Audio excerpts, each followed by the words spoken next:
Thank you so much for tuning into this episode of my show, William Wallace for America. This episode is brought to you by Bond Arms. Please go visit Bond Arms at bondarms.com and send them an email. Tell them William Wallace sent you, but go check out their inventory. I can promise you there's going to be a lot of things that you're going to want to add to your collection.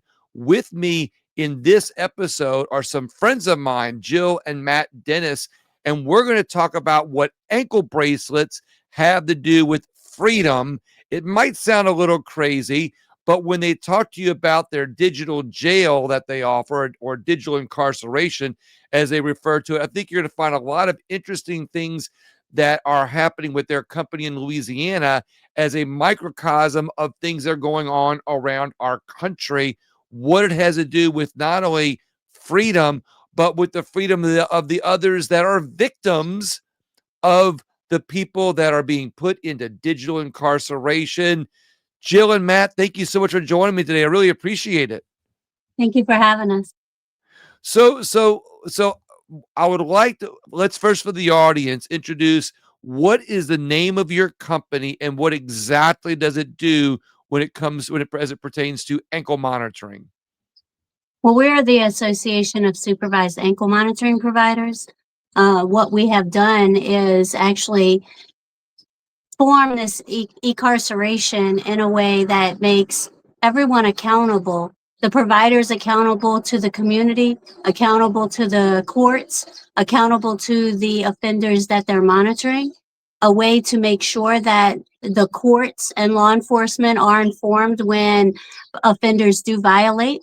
And in a way for the law enforcement agencies to be able to look in and see what's going on and how we can make sure that the laws are being followed. But ankle bracelets still gives them a little bit of freedom, I guess. Is that correct? I mean, I guess for the ones that deserve it. One of the things that a lot of focus is on is less incarceration days and the least restrictive conditions available. And GPS allows that in the courts, and for the offenders to be able to be home with their families and be able to work pre-trial while they're trying to protect their case. So you guys have this organization, and it is a nationwide organization, correct? Yep. Okay. But you all also have, can you talk about, you also have a monitoring company also, is that correct? Yeah, we have the Assured Supervision Accountability Program, which is a program that we developed. It's a long story. We're going to have to go to your next part to go to the beginning so you can fully understand why that program came about. And it led to what is the association now.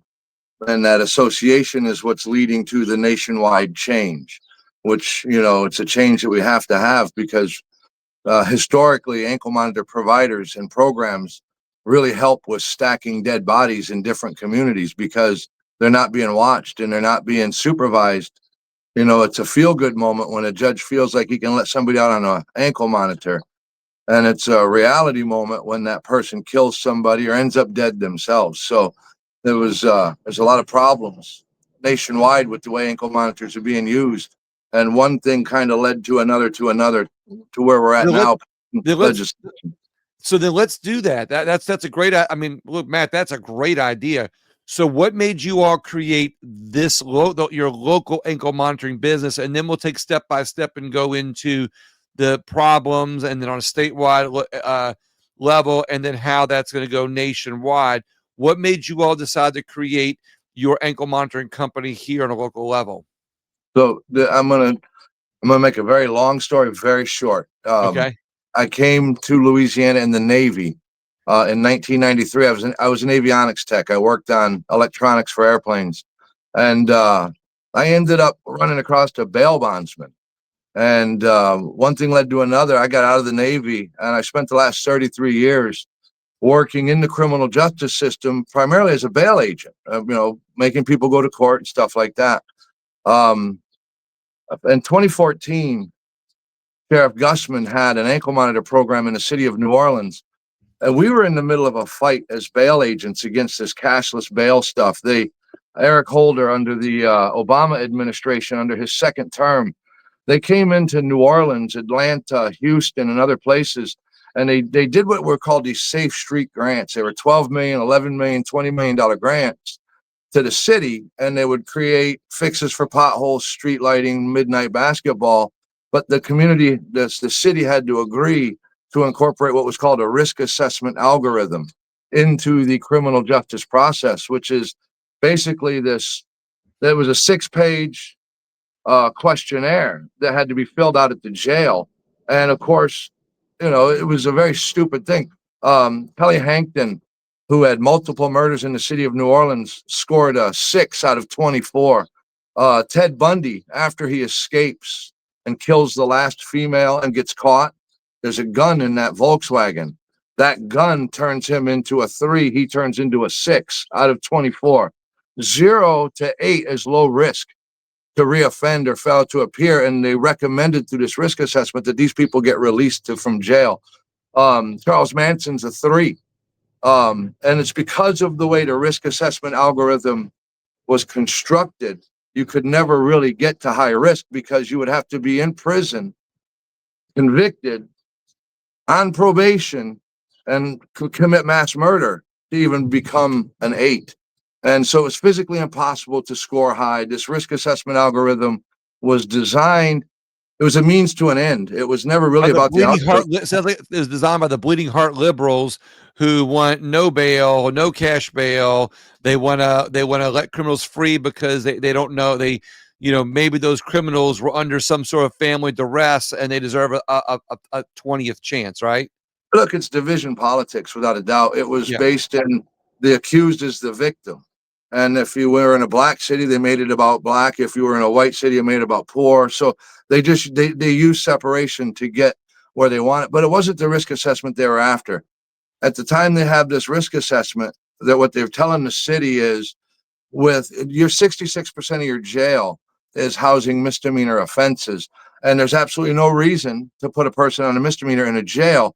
So the city council in New Orleans passed an ordinance that went into effect in 2018 that eliminated the ability to arrest a misdemeanor. It eliminated the ability for a municipal city judge to remand a misdemeanor. So if you weren't following the rules and you made the court mad, the judge can't put you in jail. So they completely threw the whole system into turmoil. I mean, there's no way to move the misdemeanor docket to an end in the city of New Orleans because there's no repercussions for bad behavior or failure to appear or any of that. Because if you skip 37 court dates out of misdemeanor court, they cannot arrest you. They have to give you a handheld summons. And the reason for that facilitated this idea that if 66% of your jail population is misdemeanors on this 72-hour rotation, then you could eliminate 66% of your jail. This would save the city all this money, these $1.2 million in incarceration days, or whatever its crazy number it was. So what they wanted to do then was tear down the jail. And in 2005, when Katrina hit, New Orleans had a 7,000-bed jail. In 2014, when the Vera Institute of Justice hit, we had a 3,400-bed jail. Today, after Susan Hudson and everything that we've had to deal with, we have a 1,280-bed jail. So you stack the fact that there's no jail space. We have a group of judges that ran in New Orleans on what they called the flip the bench agenda. And these were out-of-state, public defender-minded people who have this idea that, I mean, they literally wanted to end cash bail. They were setting $100 bonds on armed robberies, $100 bond. They were doing things that created this explosion in crime. And at the same time, we have Marlon Gusman running an ankle monitor program. I sued the Vera Institute in the city of New Orleans for the data relative to the risk assessment algorithm. And believe it or not, we used SPCA, Louisiana Supreme Court ruling to do it because the Vera Institute was receiving taxpayer funds. They had to give us the data. The Vera Institute never did give us the data. The city of New Orleans did. And 3 days after receiving and releasing that data, the Vera Institute left, and they changed to a group called the Arnold and Laura the Arnold Foundation, the John and Laura Arnold Foundation. He is a guy that was the unindicted co-conspirator of Enron. And he became a hedge fund guy, and he started dumping money into these cities, and they packaged it like a Netflix package to where it's no longer taxpayer funding to buy an algorithm. You're actually subscribing to a user subscription process, which no longer is, I could no longer FOIA these people. And they tried to hide their risk assessments that way. But in the meantime, we have a 2014 killing of a Domino's pizza delivery driver in the city of New Orleans that exposed Gusman's ankle monitor fraud. For $1.2 million a year, they were monitoring 45 people in the city of New Orleans.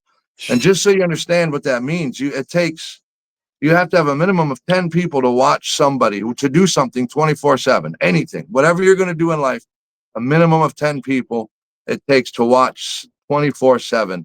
And if you have 45 people, that's not even a 1-to-10 ratio of when police officers to citizens, when the national average is one police officer for every 3,500 citizens or so.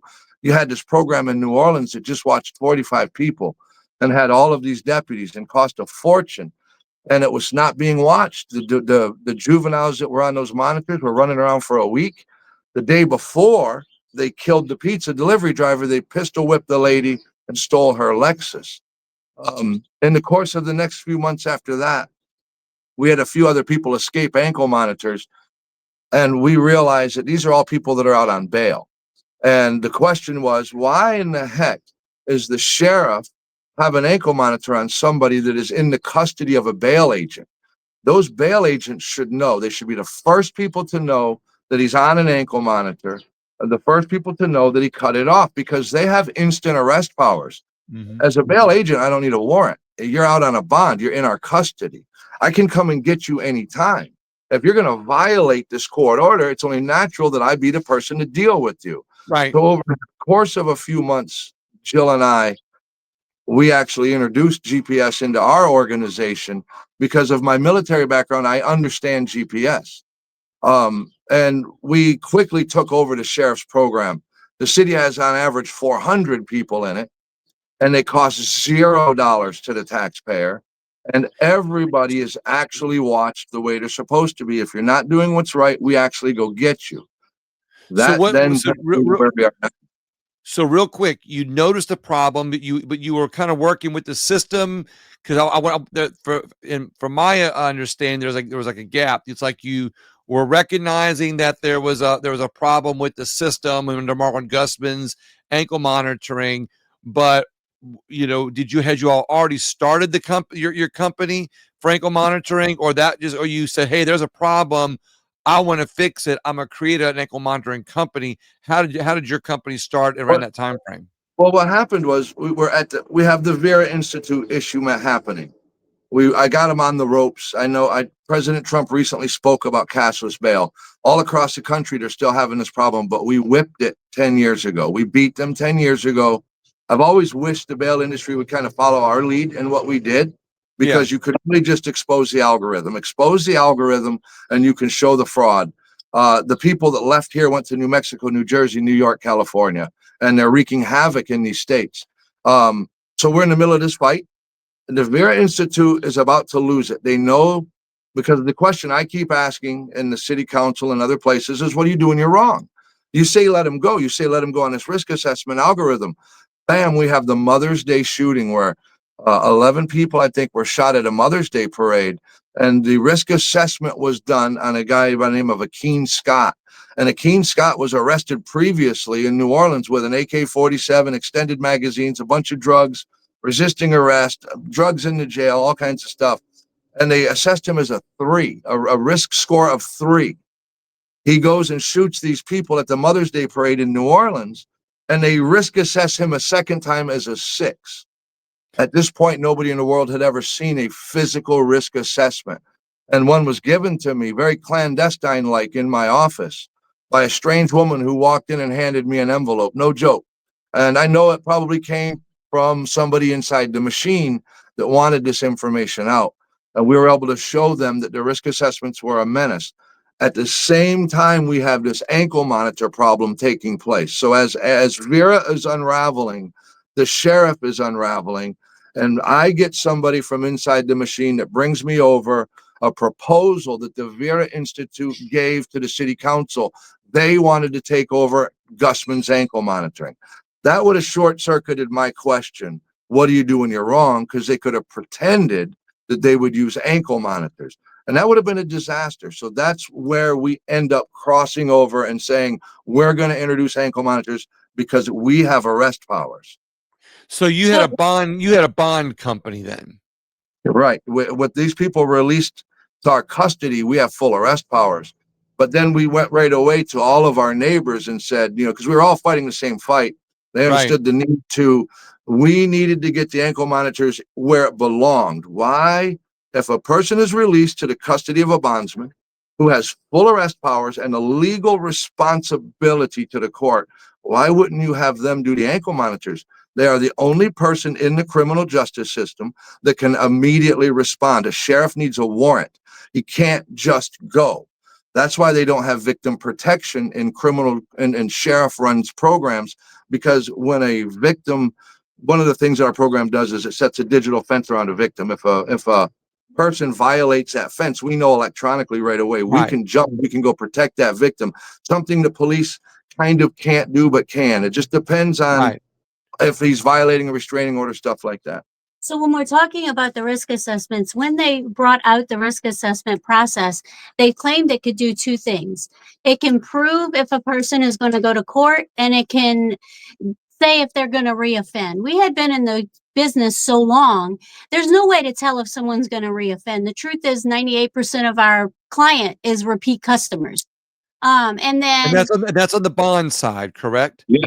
Right. And then on the reappearance, the difference between us and the Vera Institute is if they're wrong on the court date, nothing happens to the Vera Institute. If a person skips court on Vera, nothing happens. There's no penalty for them. If a person skips court on a bail agent, they stand to lose 100% of the insurance they put up. If they promise $100,000 bond to a court to make a guy go to court and he don't go to court, they don't lose. It is a real loss. It is a true $100,000 cash loss instant. There is no in between. So there was a huge penalty to pay by the bail industry for not performing, and their only performance that they have to do is make a person go to court. When we blended the ankle monitors into bail 10 years later, you have the best bondsman on the planet. You have the best ankle monitor on the planet, because you have people that put ankle monitors on. I'm going to skip forward. Currently, we're working on legislation to change what I'm about to say. We have people in Louisiana that can put on ankle monitors. They can be a convicted felon. They can be fresh out of jail. They can be high on drugs. They can be completely crazy, and they can charge whatever they want, and they can get away with doing absolutely nothing. Okay. The bail agent makes a person go to court. The bail agent has the arrest powers that could make a person stay home, go to school, everything that an ankle monitor provider is supposed to be doing, but can't. The reason they have no real responsibility is they have no legal ability to do anything. They don't have arrest powers. They don't have the ability to make anybody do anything. All they can do is report it to the judge and wait for that process to work out. And there's no single way. There's no streamline. There's no anything that you can go to. You have to communicate not with just 64 different parishes, but in Orleans Parish, it's 13 different judges. So you just go crazy with how you can communicate. Some judges are good, some judges are bad, some work with you, some hate what you're doing.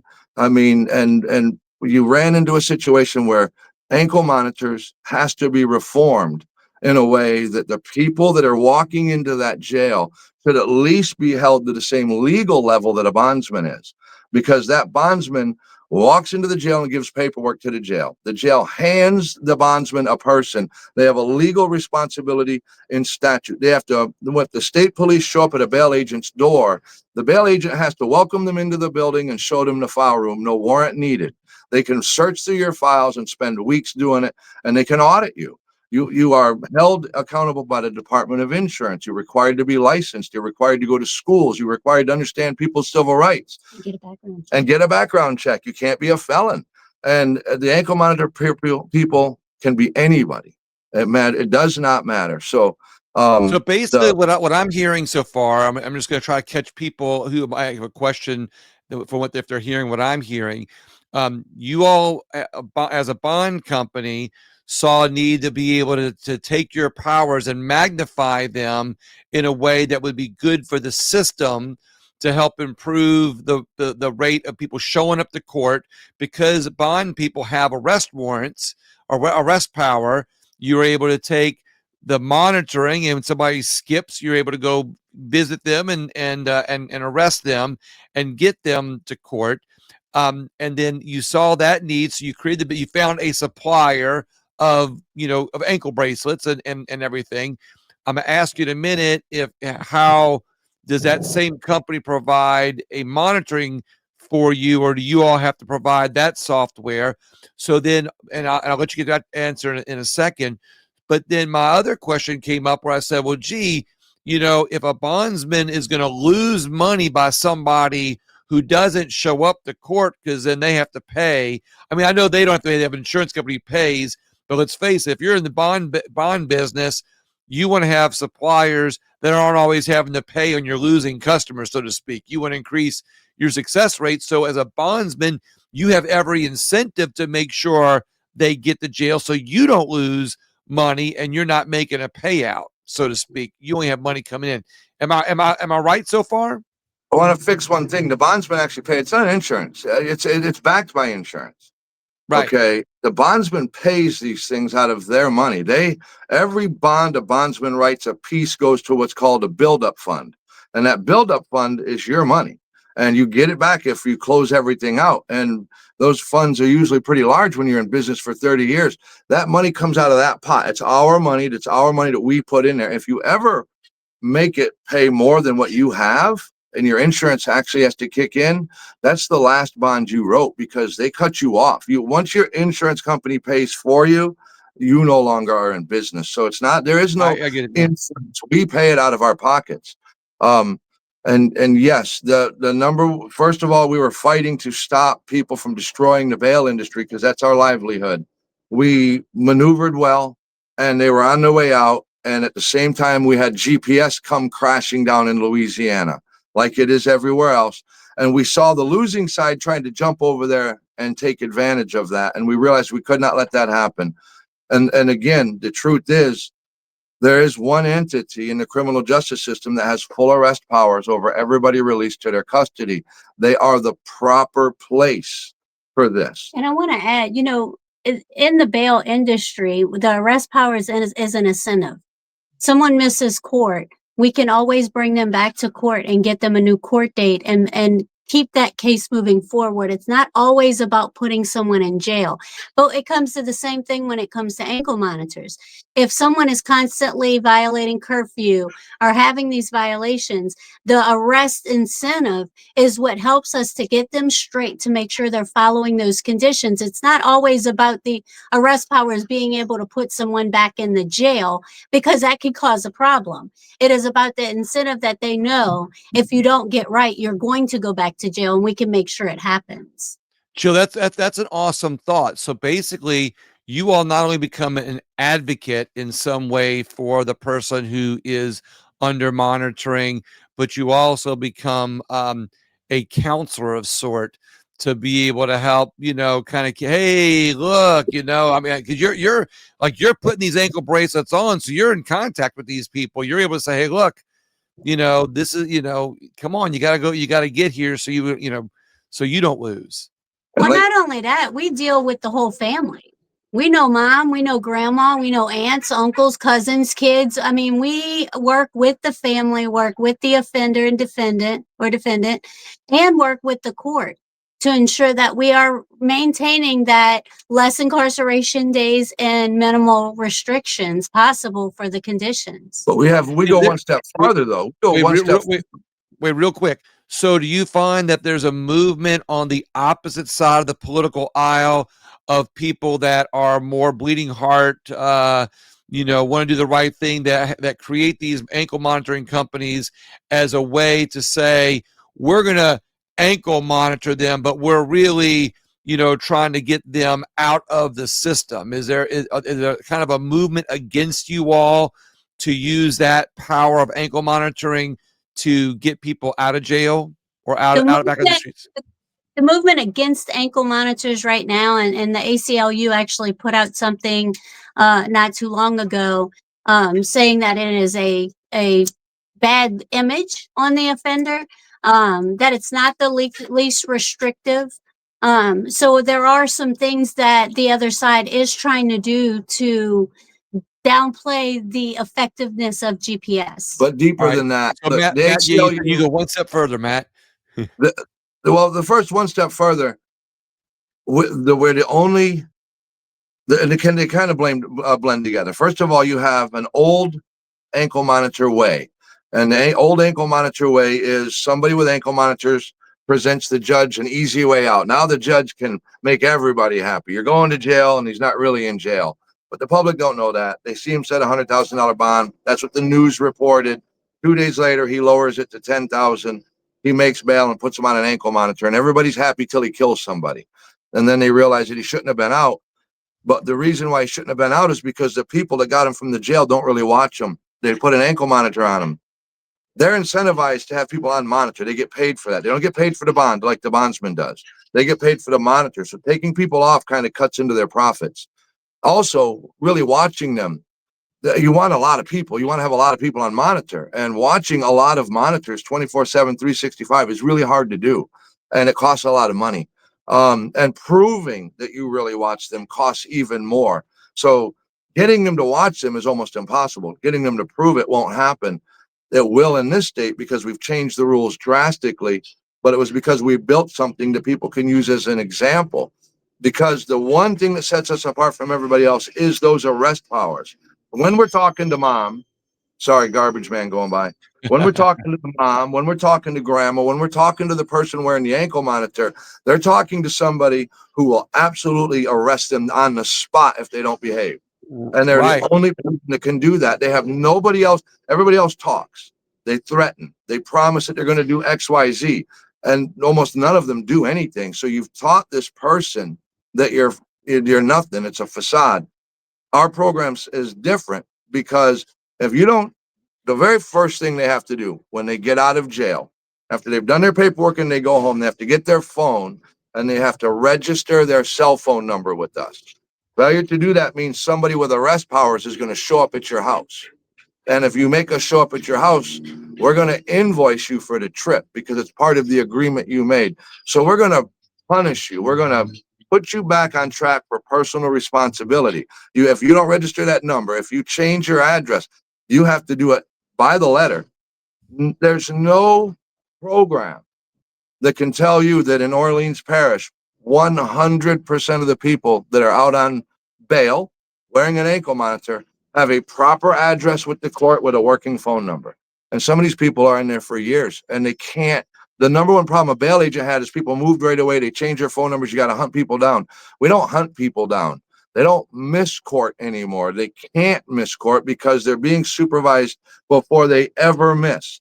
What they will do is go to school, go to work, stay home, stay away, things like that. So it's a very different world because what me and Jill built was founded 100% in those arrest powers and the ability to actually do something. And then we get to the point where we write the law. I want to go So back. let's bring it to a Louisiana, level now, where what you all are doing in Louisiana is something you're going to take there. So the Louisiana law and how it ties into with your organization. I want to say that we were fighting the providers. We want to change the way ankle monitoring works. And the way to do that is we have to make everybody do it our way, which means you really got to watch them. You got to prove that you're watching them. If you're watching the offenders, then that means I'm sending reports to the judges. Once we do that, then somebody can tell if the judge is because there's only 3 people that could do something wrong on an ankle monitor: the guy wearing it, the guy watching it, or the guy that ordered it. And if anybody in that group is doing something wrong, you're going to have murders, you're going to have new crime, you're going to have problems. The ankle monitor provider will take advantage of any judge that doesn't know what's going on. Any judge that doesn't want to know will take advantage of any provider that will ignore what's going on. Every wearer will do whatever the hell the other two let him do.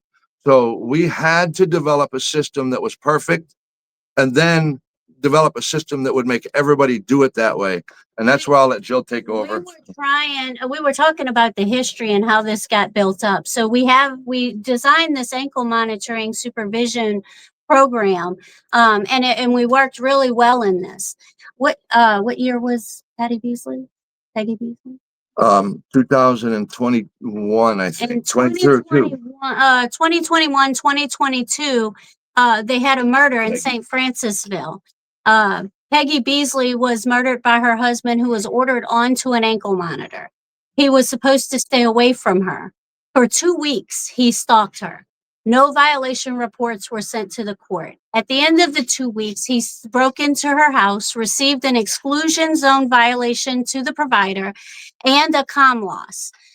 In that process, he shot her friend, killed her, and then killed himself. When the police arrived on scene and called the provider, they wanted to know where he was, and she said, "I don't know. I was out drinking last night. I've been sleeping."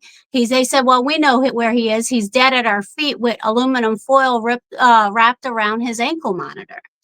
Long story short, we assisted the DA in that case. We were able to get an indictment on the provider. However, the First Circuit Court of Appeals overturned that indictment because they said there was no law that said a provider actually had to monitor someone.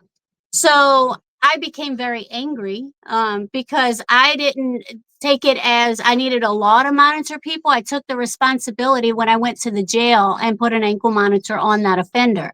And I wanted to make sure every provider of GPS was doing it the same way. So the only place I knew to go is to the state capitol. I knew we needed a law. And that's where I began my process of working with legislators to make sure we're focusing on GPS and making sure that we can quit having the dead bodies. Because in this whole process, we got Christy Thibodeau, we got Mr. Carter. We just have this list of people that are being murdered by unsupervised ankle monitor wearers. And it was a crazy situation because we could avoid it. And so that's where I want to say one thing. We also have ankle monitor wearers that were ending up dead. Okay. And that could be tracked back to a bad judge, bad provider relationship. So basically, you all saw the flaws in the system, in the GPS system, that you felt like, I have the solutions to fix it. So I'm going to go to the state and get a state law that reflects these changes because everybody can do them. Is that correct? Now did they have to be a member? The whole system was flawed. It was a flawed system, and we saw the solution. The solution was to do it exactly the way we do it, which means we risk our lives, we arrest people, we really do this for real. And that is doable. And the whole world blew up on us and said, we're trying to put them out of business. We're trying to monopolize. Nothing that we do monopolizes anything. Creating rules or standards, licensing requirements, tracking mechanism, software that allows you to know who's on monitor. These are all things designed to make sure that you, not the judge, not the police, you can easily go in and look and see, is the judge doing their job? Is the provider doing their job? Or is the offender being just left unwatched?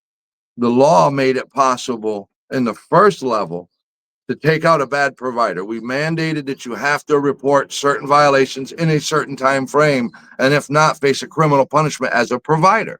And people asked us if we'd lost our minds. Why would you pass a bill that could get you thrown in jail? Because we're not going to go to jail. We're going to make every other provider do it this way. And go ahead. The thing that surprised me most when I went into the Capitol is there was no instrument that dealt with GPS. Even with the good work that Sam D'Aquila, DA of St. Francisville, did to expose the flaws, there was no instrument at all. No one was looking at ankle monitors, even though it was being so widely used, and how we can put some guardrails. I would say no instrument. Everybody at the Capitol kept telling her, get me an instrument, which means find another state, that has something that you're trying to get so we can go ahead and write it. And we discovered there is nothing. There was no bail law, GPS law anywhere in the country. So it had to start from scratch, and Jill actually had to do it herself. Yeah, Is we that went when back- you is that when you got the idea to start a national organization that kind around this? There was thoughts of it. The biggest goal we had at that point was to put some guardrails up so that we can ensure that people aren't, when the Domino's delivery driver got killed, it became a triangle of blame. No one got held accountable. And no one got, and there was no answer to how to fix it. Everything was talking about the problem. And what Sam D'Aquila did, and what we helped him do in the indictment, is we were able to take those problems and look at solutions. And that's what we needed, to focus more on the solution than on the problem. Right. The association is more there. You have to understand, putting providers in jail for not reporting was an explosion in the ankle monitor world. We became public enemy number one. Okay. The association, it was a wall to protect us from manufacturers, because the manufacturers were very upset, because this is a domino effect and they know it. The minute one state enacted some form of true legislation, this is going to move through the country. There doesn't exist Because they want more people getting into business than getting out of the business, so they can sell more ankle monitors. Well, Is that correct? listen, well, it's not just that. The system that's in place right now, you have to understand, wholesale, nationwide, every community, there's nobody watching ankle monitors. Ankle monitors are a facade. The step-by-step process to develop our website means that's over. It's real simple. I asked the AG's office recently, how do you know if they didn't report? And he said, well, if we don't have a report and they did something wrong, so you're going to wait till the death, then you're going to find it, this guy. But how do you do it for everybody across the state? How do you know if they don't report? And that it's a very simple thing. When you go to our website, you can literally look at a graph that says total alerts. That's every single time a person violates the condition of their ankle monitor. They left their house, they whatever. And if they leave in their house, they're on curfew or whatever. Is that a violation? The answer is it might be. They might be allowed to go to work. So you literally have to look at every alert and determine, did they violate something? Were they going to work, or did they violate? And if they did violate, it shows up as a violation on the graph. And if it's not a violation, it shows up as a not violation. So we have a graph that says we have 50,000 alerts this year alone in Orleans Parish, and 10,000 of those were actually violations.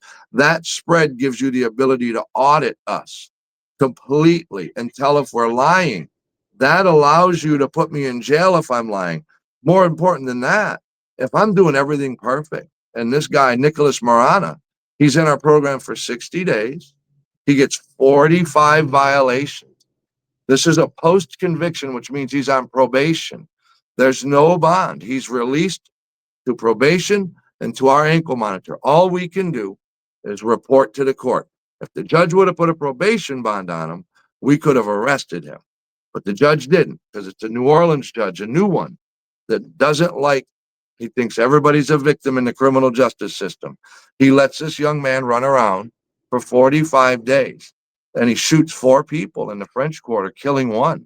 And he's captured 35 minutes later, because we've trained NOPD that our stuff is open. You can go in right now, pull up the dots, see if there was an ankle monitor at the scene of that crime, know instantly that there was, instantly grab this dude and catch him.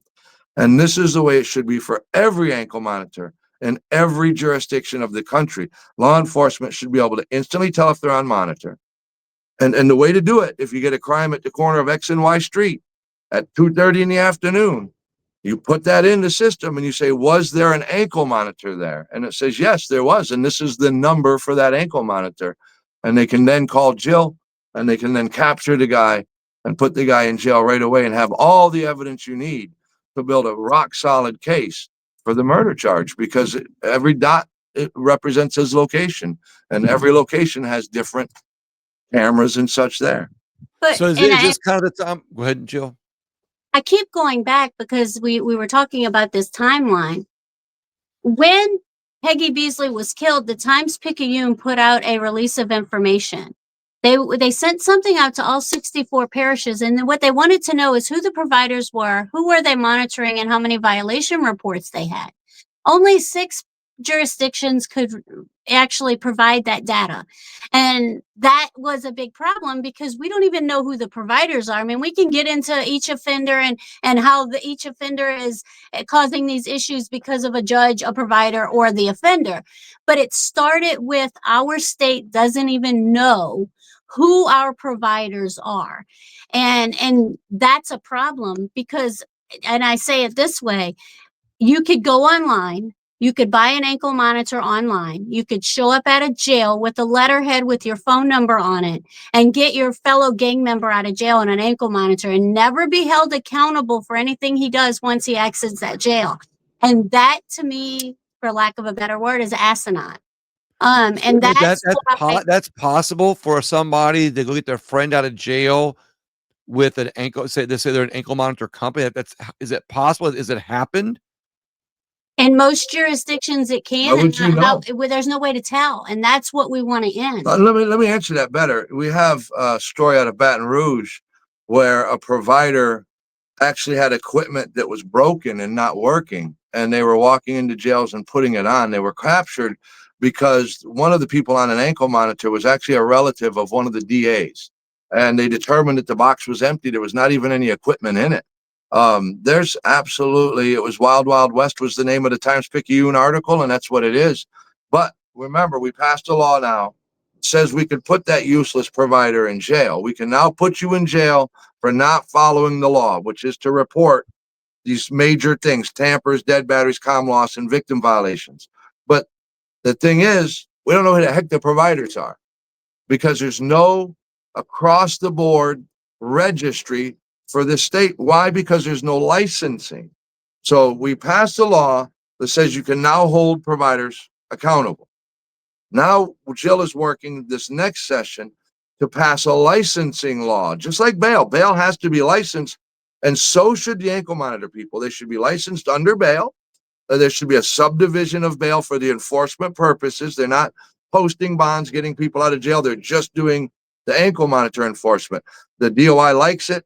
We're going to work really hard to pass it. The licensing would now give us who in the system is a provider. The last thing that's needed is the offender management system, which gives you a portal that every provider, if required to use it, would put in every offender enrollment. Everybody would know the minute somebody's out. Victims would be instantly notified. Courts would be notified. They'd know who the provider is on that specific case.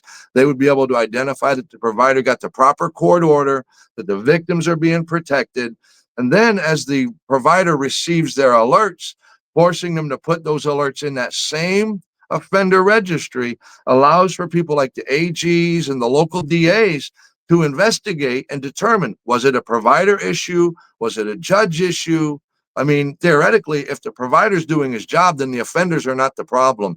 And I can tell you with experience, if the providers are doing their job, the offenders will respond.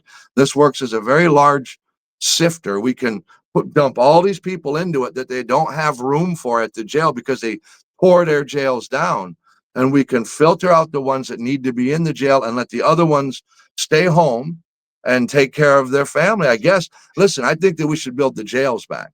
I never, ever once suggested that these jails should be torn down. But in a city like New Orleans that averages 2,500 violent crimes a year, you have a jail that has 1,280 beds. It's already full. Where do you put anybody? There's zero space. Right. And they did that on purpose. Now, the offender management system, I want to just say real quick, the minute they enact the offender management system, not only does it do all of those protections, but it immediately puts every section of the law enforcement agency, the court, the jail, the sheriff, the DA, all in compliance with the law. The minute it is enacted, every part of the law that has a duty for one of our criminal justice partners to follow, it puts them in compliance with that law. An example is putting in the docket the name of the provider. We had to write that into law because you don't know who these people are. So the law requires now that the sheriff have a registry of providers at the jail and that the clerk put into the record who the provider is. Neither are being done. And another is the judge is supposed to send all violation reports to law enforcement. That is not being done. So we have to now put the teeth in and put the mechanism in place that allows it to be done one way across the board. And that's our intent with the state police and the governor's office and the AG's office with the offender management system, because it does. And the key to the offender management system, it's not all of this compliance for this government and providers and all of this. It's actually the ability for a guy like yourself to go in and self-audit us. This is a transparency portal. Most governments don't like this, by the way. It's too much transparency because you really can't figure out if it's a judge or not. So how do you all benefit from creating all these laws and creating this organization? How do you all benefit? Or is this something that you're doing to improve society? Well, I saved my livelihood. I saved my bail business because they really can't get rid of our arrest powers. We had to turn this idea that we were greedy, whatever, into you don't understand what we do for a living. We literally risk our lives every day. And Right. we do it on the front line. So we don't get to call for backup. We don't have all of that. So it's not about a bottom line or anything like that. I received a phone call from a mom. Her son was in our program. She would drop him off at school and he would leave school, and we were sending these violations, and she was calling the court and she was calling her advocate, and nothing was being done. So she asked me to go to court. I went to court and I told the judge, and the judge literally said, look, we're taking him out of ASAP. We're going to move him over to our GPS problem. ASAP is just too, what was the word? I don't remember, but we were too strict, basically. And I got a call from her about a week or two later, crying. Her son snuck out the house and was murdered. And she couldn't understand why we took our ankle monitor off, because we would have never let him do that. And I explained to her it was out of our control. I get a call from Mr. Carter's brother wanting to know, what are we going to do different?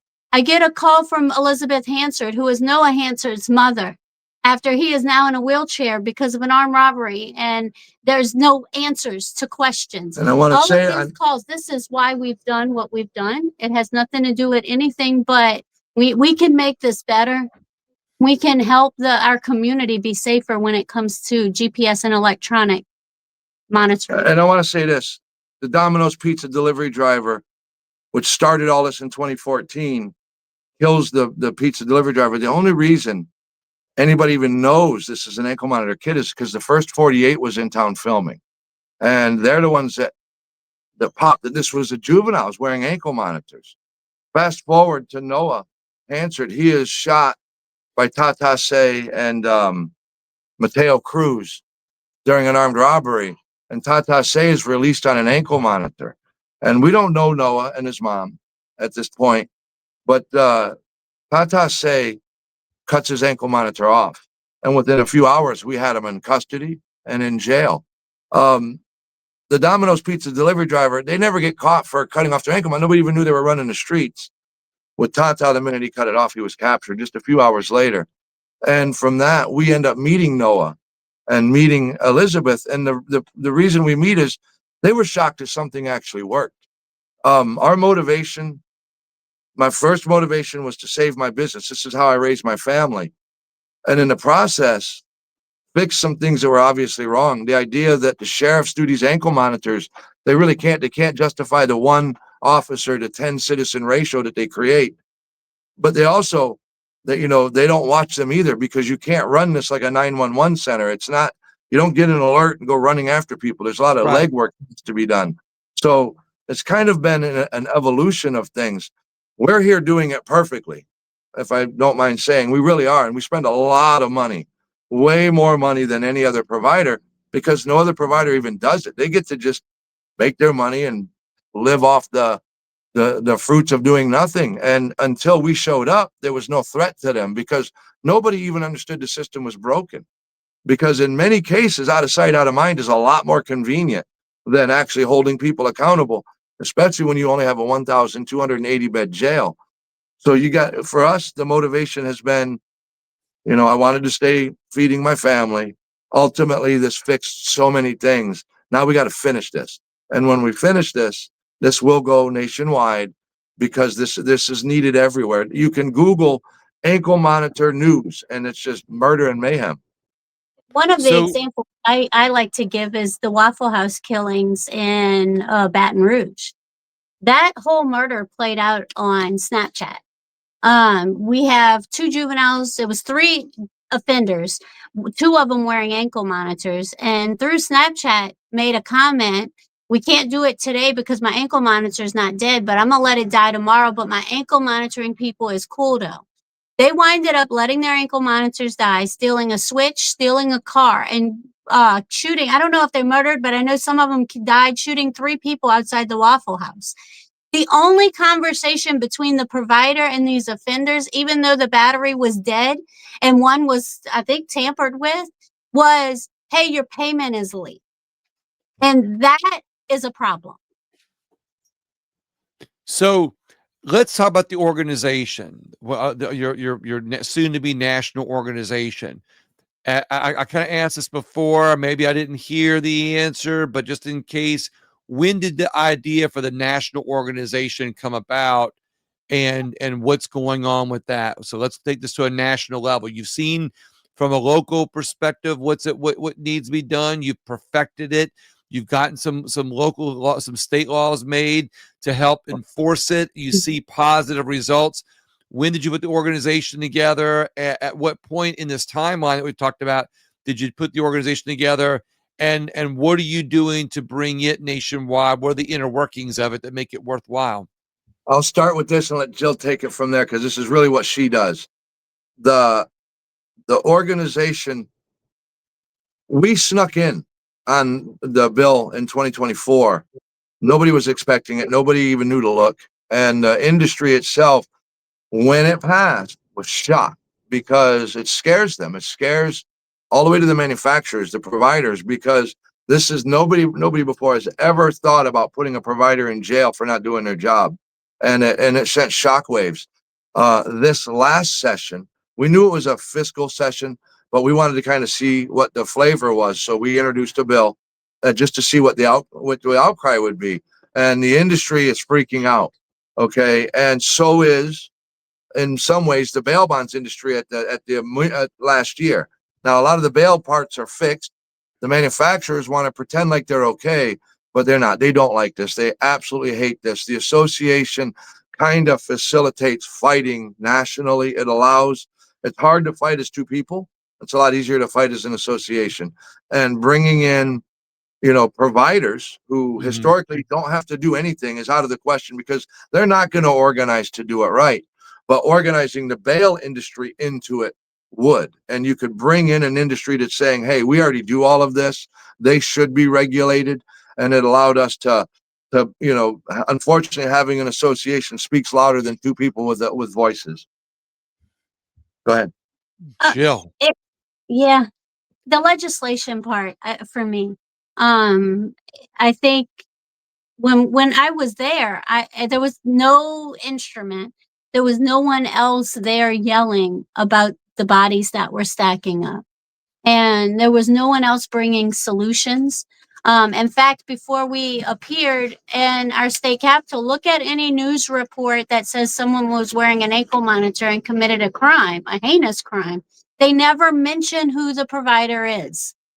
Some of those providers, if you look at the Baton Rouge news articles, some of those providers today are still putting ankle monitors on people.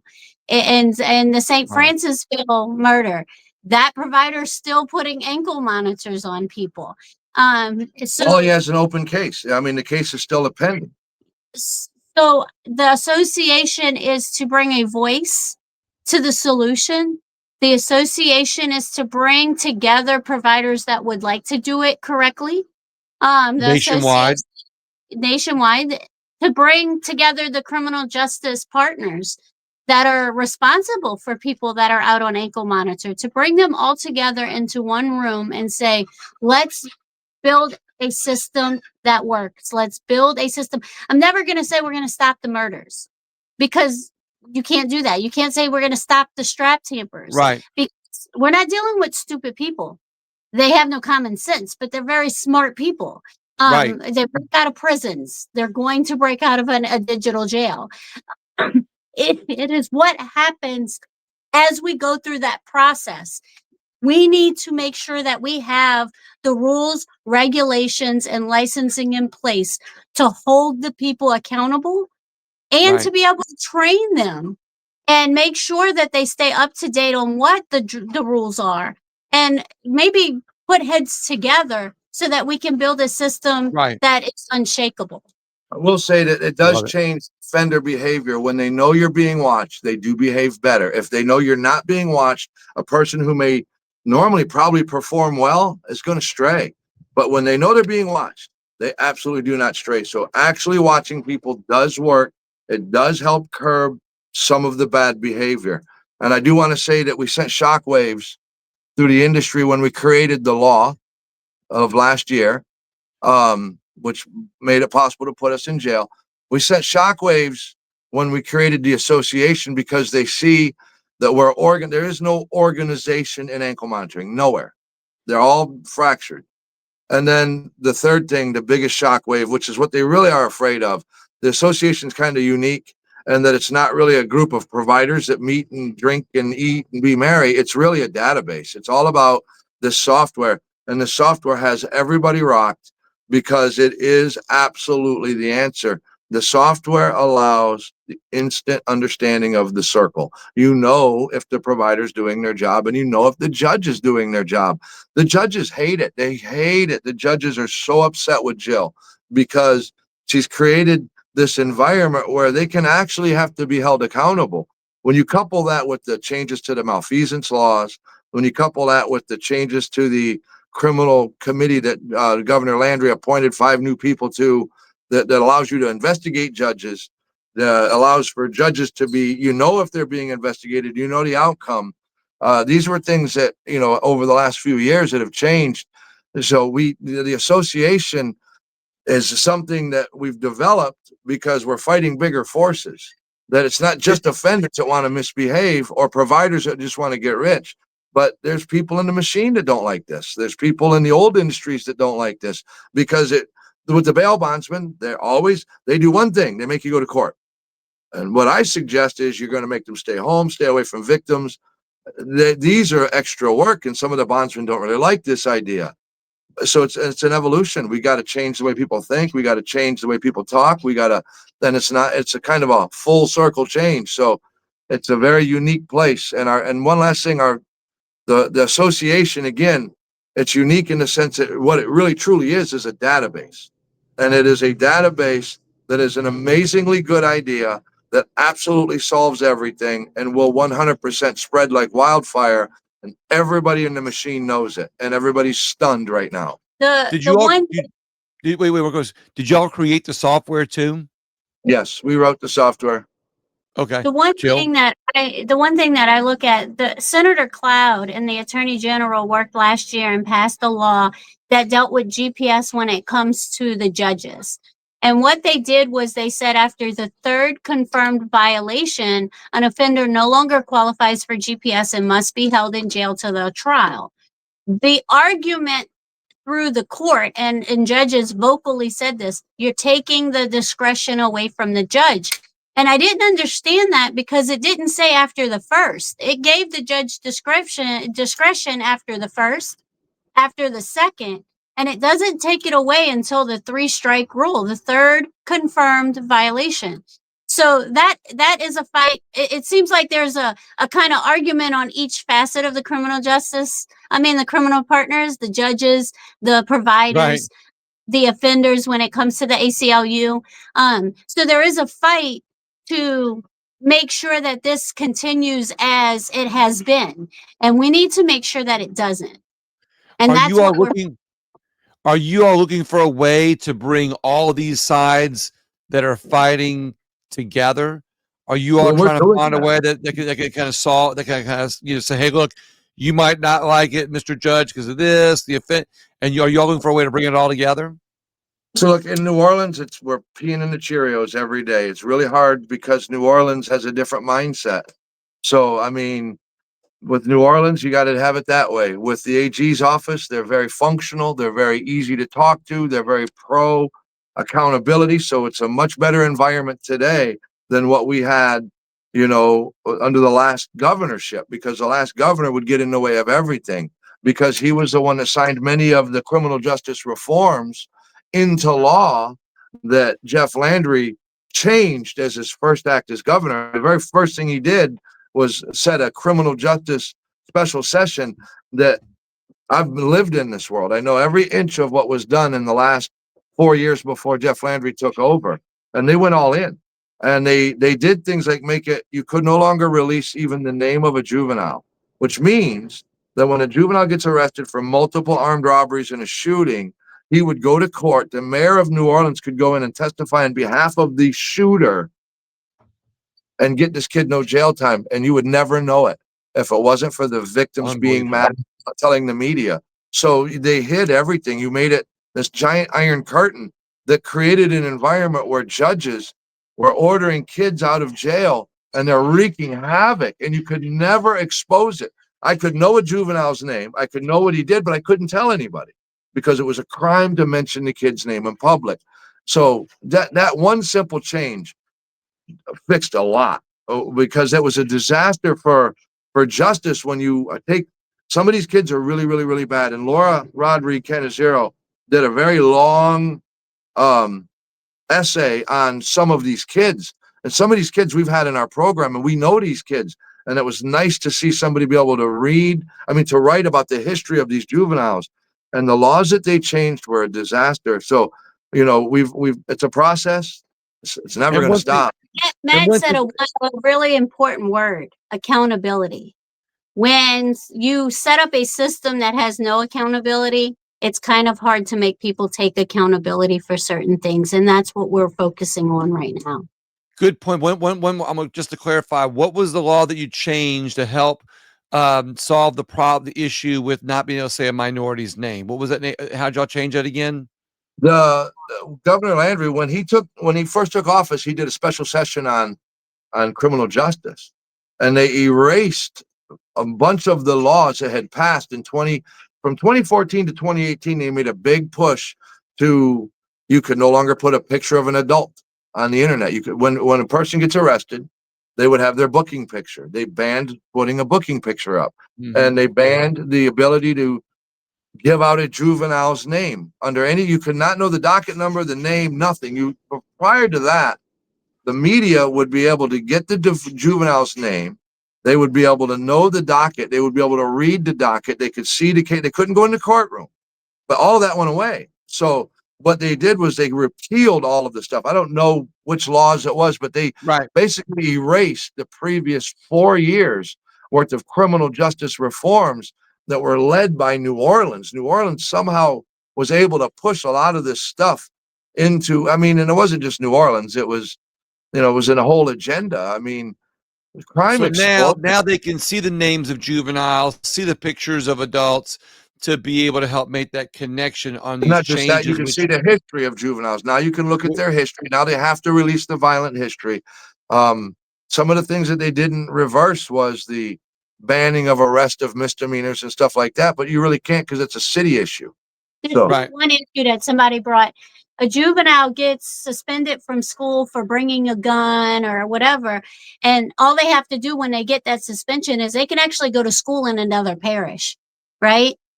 That parish never knows the history of that offender because you can't release it to the school.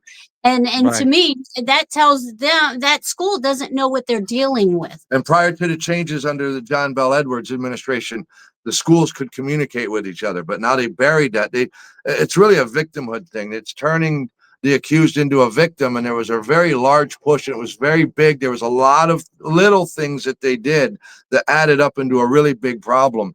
And just some of them was what Governor Landry did when they reversed so much of what was done. And that's not all of it. There's still some left out there, but people don't really truly understand And it's funny because we've been at this bail reform thing since 2008 for us. It really ended for us in 2014. And you're just now seeing the president talk about it. And I don't think people really understand what cashless bail means. I really don't like that word because they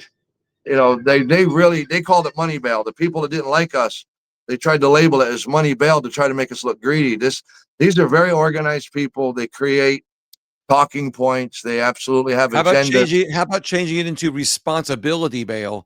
That Well, makes them. Last session, Senator Barrow brought a bill to actually put organized cash depositors as an identity in our legislation. And I spoke very candidly about that at every committee meeting that there was. And this bill actually passed. And the governor vetoed the bill. And I am urging our legislators to look at these organized cash bond depositors and make sure that we have some stop holds on them, because they are creating a problem in our state and across our country that is dangerous. So you understand what that means? Organized. I told you that, you could be a felon. It sounds to me like it's an organization funded by George Soros that is funding people to go in and let the criminals out of jail. Yes, but just so you understand what the problem is, because that's easy. That's a very generic statement, but know how bad this is. Remember, I told you at the beginning, the ankle monitor providers, it could be a felon on drugs, all that, and just go put on an ankle monitor. Well, a cash bail provider, Montrell Carmouche runs the New Orleans Safety and Freedom Fund. They're funded through a group called Operation Restoration. Montrell's Carmouche is just north of $200,000 a year as her payroll. And Montrell, her previous experience was 19-year federal inmate. She spent 19 years in the federal penitentiary on drug conspiracy and racketeering style charges. She gets out and now runs a thing called the New Orleans Safety and Freedom Fund. This Freedom Fund, they receive cash donations, anonymous. You don't know who's giving the money. It comes into this organization. They go over to the jail. They tell you they're only doing $5,000 and below bonds on women. But we had Montrell's relative on ankle monitor on a $100,000 bond that was an armed robbery charge. And so we get to kind of see behind the veil of their lies. So the woman that's receiving cash donations takes a $100,000 donation, uses it to bond her own relative out of jail, and he's on an armed robbery charge. So it's the idea that this is low-risk people is just wrong. They're not licensed. And here's my bigger question. What happens when the money goes sounds like organized jailbreaks. Well, when you think about it, there's really a problem. The state should look into this because the money comes in as a donation. It's dark money. You don't know where it comes because it says do-gooders. That's what they say. This is all churches and loving people that just want to help their community. When we really know it's really Soros money. Okay. At the end of the day, the money comes in. They use this money to go bond people out. Now, here's the rub. When a case ends, the money has to go back. The money came in from Carmouche. It doesn't come in from Johnny's bail bonds. So the money then goes back to Montrell Carmouche. Where is there any audit that shows that she put the money back in the fund? What's to say she don't just put that in her pocket? There's no way to know. And I would think that her character is such that you should audit her. A bondsman has to be audited. So these people are moving this money. Now, I'm going to go one step farther. Kelly Hankton went to jail. I don't know if you know that name. He's notorious in New Orleans. He committed some murders. Some witnesses were testifying, so he killed them. And then some witnesses were testifying, so he killed them. And he finally gets wrapped up and caught. But, with this system in place, all Telly has to do is just get his little witnesses, if they're in jail, just go pay the cash bond and have his people pick them up at the jail and take them out and throw them in the swamp. You can't track who bonded them out. You don't know who put up the money. You don't know who showed up at the jail to get them. It needs to stop. You can't let that happen in Louisiana. The organized cash bail providers should be regulated. And I'm going to tell you, it sounds like a movie, but we've seen it happen. It's real. So as we wrap up, we're going to wrap up here in just a couple of minutes. I have a question, a question statement, and two final questions for you. It sounds to me like you guys, out of trying to have a successful business as a way to not only provide an income from being, having a business that you started to provide an income for your family. kind of worked into a more of an activism to be able to change the system that you're working in for the true betterment of society, if you will. And then from that, you recognize ways to create laws to help put teeth into that activism. Now you're wanting to take this to a nationwide level. I'll let you comment on that, about 30 seconds a minute of a comment on that. There was a study done by the Government Accountability Office in 2023.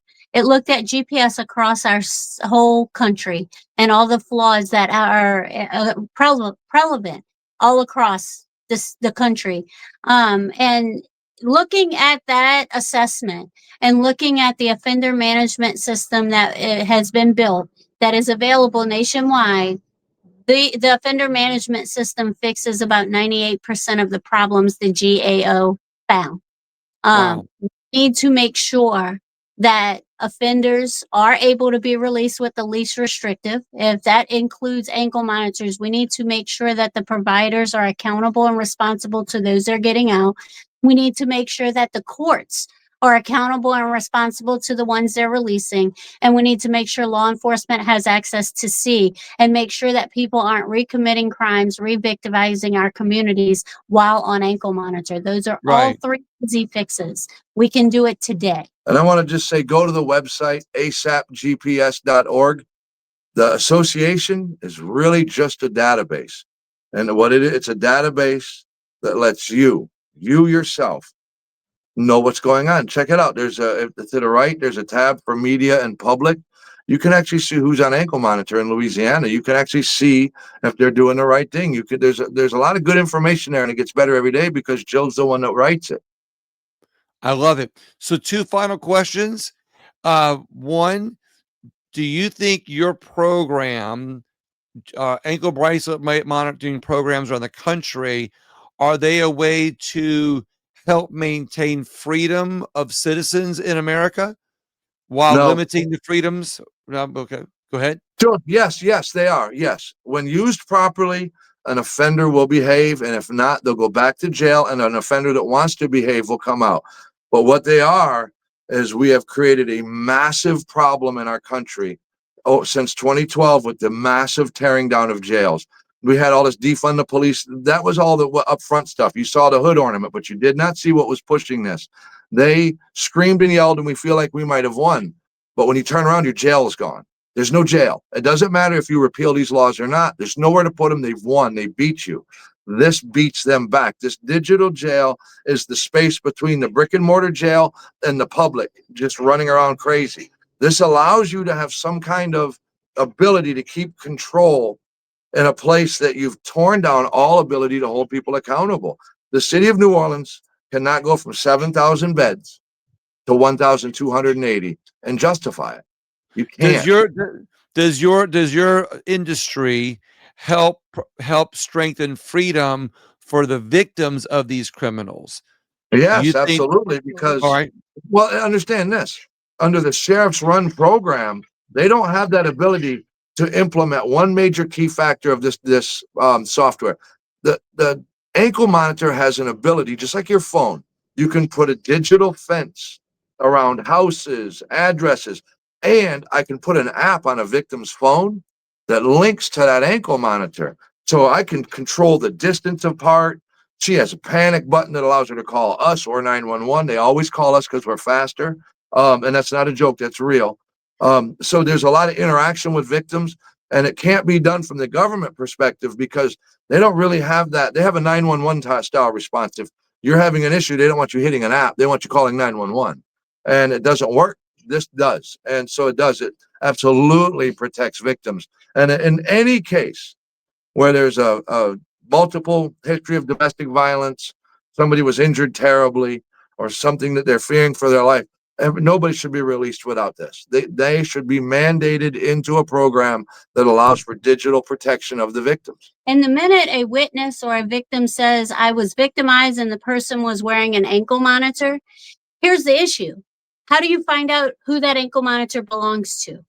And this is one of the things that we had, and I can give you 2 examples at Lundy Gras. We had a murder in Lafayette. A month and a half later, he was arrested in Baton Rouge. A guy was arrested in Baton Rouge with the murder weapon used in the murder in Lafayette.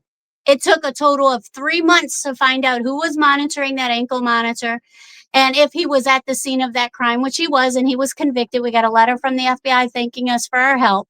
But then you take Tyree Quinn, Lundy Gross, same day, kills 3 people on the interstate in New Orleans. Within an hour and a half, they knew it was him because of the way the ASAP program works with the offender management system, and law enforcement is able to look in and see what's going on. I love how you all are, and I love how you all are connecting this, all your business, what you all have learned to be able to bring it out for a, for not only all of Louisiana, but all across the country to use, on a national level. I love the fact that you guys have been so involved in the monitoring, but paying attention to the details that you can bring, nationwide. My final question for you guys, nobody gets to the end of the show without passing this question. Sorry. Where do you think we are losing freedom in America? I'm gonna let you answer that one. Where do I think we're losing freedom in America? Yes. Man, you don't want that answer from me. Listen, we have a St. Tammany Parish ordinance that they're trying to pass. And I'm very upset with this ordinance. We have a sitting council member who was a federal inmate for taking bribes. And I don't know how the heck we keep electing people like that. But, I know we have pollution. Okay. But our parish wants to pass an ordinance that gives them the ability to walk on my property whenever they want and make me pay obscene fines to upgrade my septic system that they made me put in. We don't have our property rights. We don't have our freedoms anymore for those of us who actually live right by the law. But we're literally having to fight the entire machine to make people who are accused of crimes follow the damn rules. And it's crazy. Where are we losing our freedoms? We're losing our freedoms from idiocy. Where do we have, our database, who it's pissing off the most? The judges. Because these judges in New Orleans cannot stand the fact that we can absolutely prove it's them. And if it's not them, then it's me. And if it's me, put me in jail. If it's you, now with the malfeasance laws, now with what Senator Cloud has done with her bill to kind of fine-tune the actions of the judges, you literally are setting up an environment where you could kind of go after these bad judges and they see it coming. So where are we losing our freedoms? Our freedoms are under attack by the lack of common sense. I'm an optimist, so I'm going to say we lost a lot of freedoms over the last 8 to 12 years. And because of the way our country is going now, we're getting those freedoms back. And we just need to watch, because this greatness that is happening right now in our country, it might look ugly right now, but if you can read it and see how this is going to go, I think our freedoms are coming back, and we have a great group of elected officials right now, both in our state and running our country, that's going to make sure that happens. I love it. Jill and Matt Dennis, thank you so much for joining me on the show today. I can't tell you how much I appreciate it, how much I've loved the information. I think you guys have so much information. You've made this an extremely interesting show. And with a lot of information, I think will enlighten people and on the system and what even they might be able to do to get involved. Would they be able to go to your website if they want to get involved in your activism? ASAPGPS.org. And look, we do need the help. We don't need money help or anything like that. We need, everybody's like, send money. Well, here's what we need. Know what we're talking about. Go to your state elected officials. Tell them to support Jill's bill for licensing, because the machine's going to be against us. They none of them, nobody in that wheel, not one of those wheels want this to pass, because this is truly transparent. We need legislation to pass that requires licensing and registration of all providers statewide. I love it. Guys, thank you so much. I want to thank the audience while you guys hang on for a second to thank you for your time. I'm grateful that you spent some time with me. I hope you've gotten enlightened with this show, but I would ask you that if you know somebody else that's interested in the GPS monitoring system in other parts of our country, in ways to improve it in their own state, maybe you want to find out about legislation, maybe you want to find out more about this, please contact Jill and Matt Dennis with their organization at the website they provided you. And lastly, please share the video or the podcast, whichever you're listening to. Thank you so much. Thank you.